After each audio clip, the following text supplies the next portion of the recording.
Hello, everyone. I'm Dr. Jaharris Collier, and this is everything you wanted to know and more about knee replacement. So without any further ado, let's get into it. Before we start, a little bit about me. I am an orthopedic surgeon that's been fellowship trained in hip and knee replacement.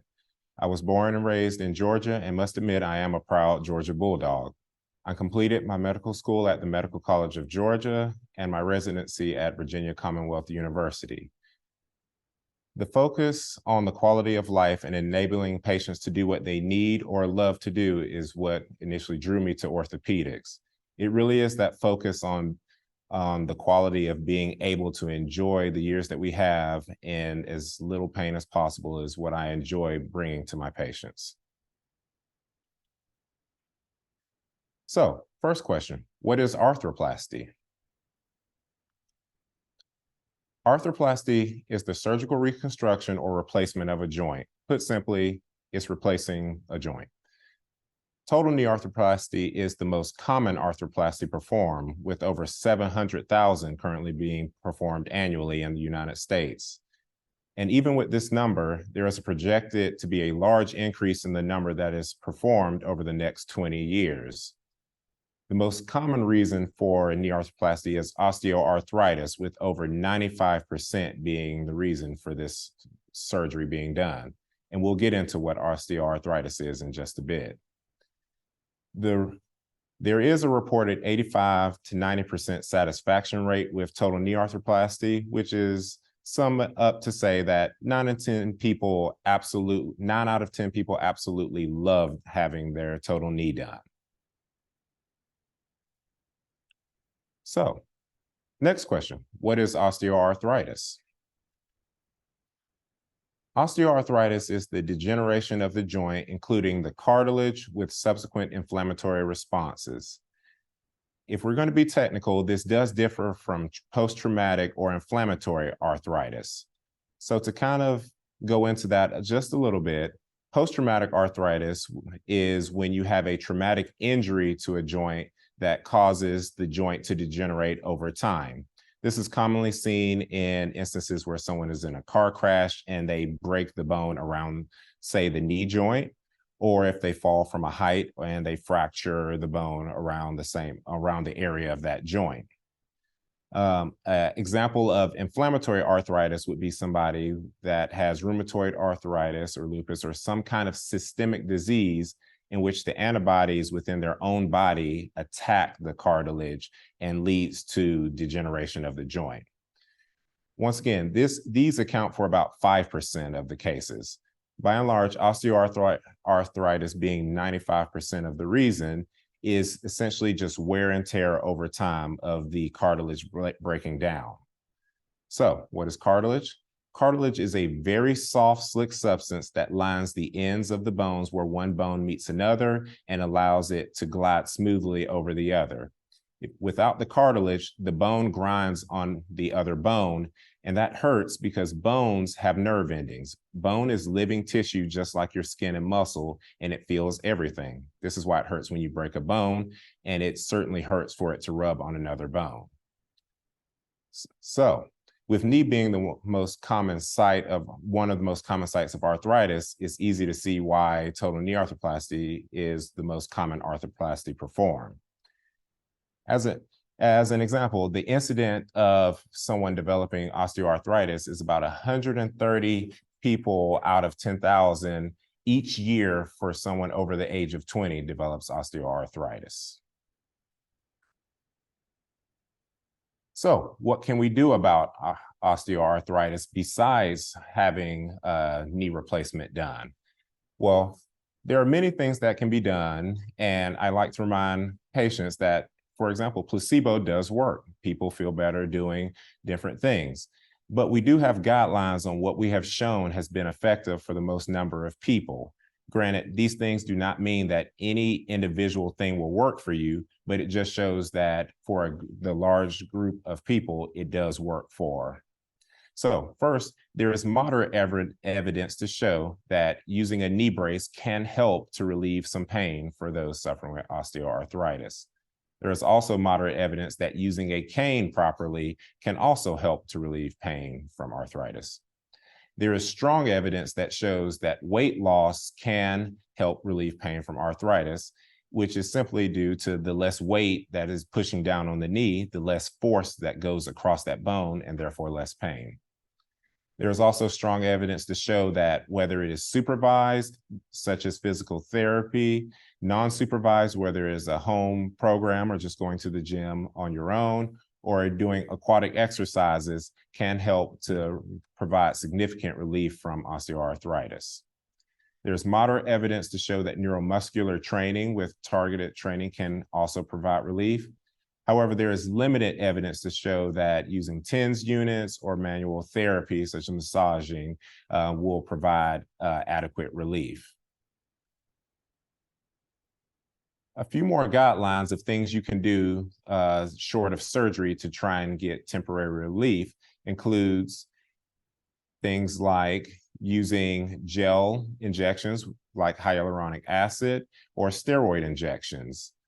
There is strong evidence against using narcotics to try and treat pain for osteoarthritis, as this can lead to addiction and other issues. There has so far been limited evidence for using PRP and stem cells for relief from osteoarthritis. However, there is strong evidence to show that non-steroidal anti-inflammatories such as ibuprofen, Aleve, Advil, or Tylenol can provide relief, as well as topical treatments such as diclofenac or Voltaren gels. So, there are two types of knee replacements in a very broad category that we can describe. One being total, in which the entire knee surface is replaced, or a partial knee replacement, in which we replace just a part of the knee. So, a little bit about partial knee replacement. There are certainly some pros into having this procedure done. There has been documented that it is a faster recovery. There is less morbidity, which is to say there's less damage to the tissue around the area which is operating, because there is a smaller area operated on. It is less expensive, as well as a lower rate of infection, and there tends to be less pain. However, there can be downsides to having a partial knee. For example, we are only replacing a portion of the knee, and because the other part of the knee is not touched, there is a risk that you can develop more arthritis and become much more painful in the other parts of the knee not touched, which could possibly necessitate you needing it converted into a total knee arthroplasty, which would mean more surgery. There's also the part that partial knee replacement will not allow for correction of a deformity if there is a significant bend or bow in the knee. And finally, only a very select few patients may be eligible to actually have a partial knee done, depending on the status and how bad their arthritis is. So very quickly, I like to remind patients also that the standard incision that is made for a knee is always midline right down the middle of the knee. However, there are different things that can be done once under the skin. And this is just an illustration that what we do underneath is can be a lot more or less invasive depending on the needs of each individual patient.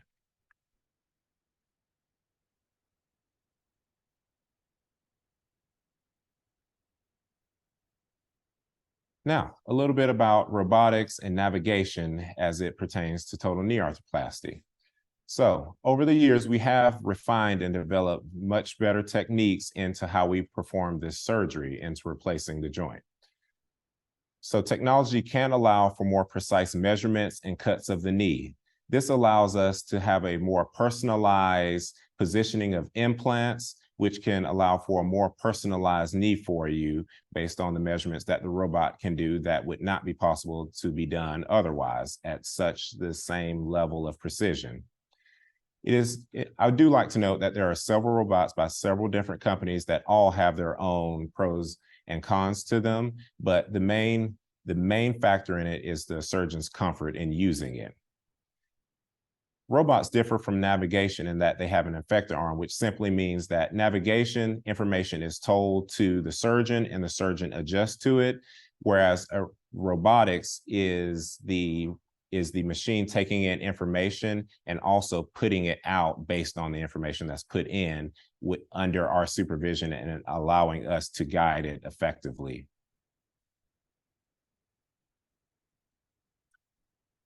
So a little bit about what happens after surgery. So after having a knee replacement done, we do have a preference for low impact activities. High impact activities may decrease implant longevity, but there is no clear consensus on this and how long and how much it affects. So essentially, our entire goal of doing this procedure is so that you can get back to doing the things you love. And so, whereas we do have a preference for low impact activities, we also want you to be able to get out and do the things you enjoy, and we'll be here to help no matter what. Physical therapy is often recommended after having a total knee done. So this often entails graduated ambulation, meaning moving from a walker to a cane to essentially off of the cane and walking unassisted. They also are vital in optimizing range of motion. Knee stiffness can result in return to the OR if it persists for too long after surgery. Physical therapy is also vital in helping for balance training, as well as rebuilding the strength, as the quad muscle is often disrupted for many approaches during this surgery. It is also very important to note that recovery time varies for each person, but benefits can usually be seen for up to a year after surgery.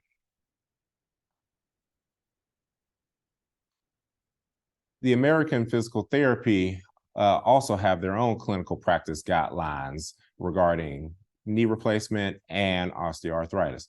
For example, they have moderate evidence to show that doing preoperative exercises prior to surgery does help to allow for a better result after surgery.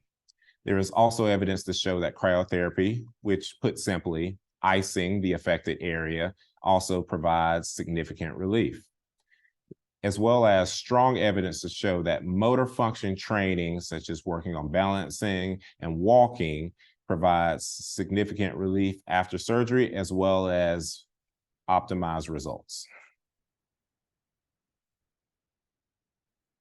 It is considered best practice to work on your knee range of motion after surgery, as well as moderate evidence to show that resistance and intensity of strengthening exercises provides great outcomes after surgery. There's moderate evidence to show that physical therapy should be timed appropriately after surgery for optimal results. Now, a few things about things that can happen less than ideal after surgery. So post-operative knee stiffness is one. This is defined by flexion less than 90 degrees after surgery. There's about a 1 to 12% incidence of this happening, and there are some risk factors that can make this more likely to happen to a patient.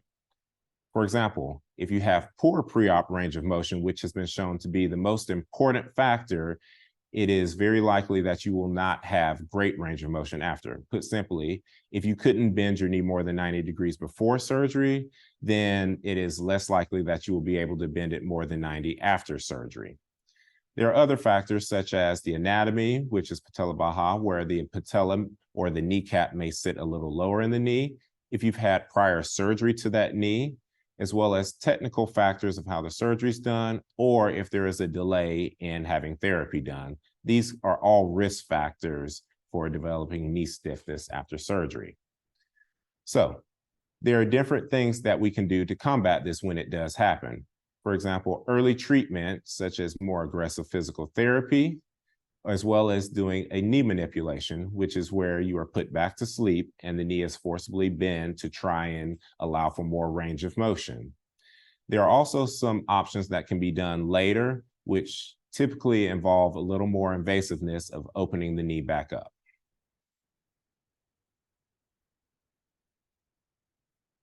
There are a few more complications that can result after a total knee arthroplasty. For example, periprosthetic fractures. I love to tell patients that Your knee is no more or less indestructible after having a knee replacement. The same force that could break your bone before your knee surgery can still break the bone after surgery, which can lead to a major problem requiring more surgery. One of the most feared complications after a knee replacement is periprosthetic infection. Now, there are different levels to an infection that can be acquired. An infection can just be in the skin, but an infection can also go down and get into the metal and get into the joint and get on the metal. Once bacteria is on metal, it is incredibly hard to remove that bacteria from the metal, if not impossible, which means that this may result in having to go back in and remove the implant to try and cure the infection. Other things that can happen after a knee replacement are things like instability, where the knee does not feel as stable as one would like, or the implants can come loose from the bone, as well as the kneecap may not track appropriately. These are all things that I, as well as my colleagues, are equipped to deal with should they happen, but we also do our best job to ensure that these don't happen in the first place.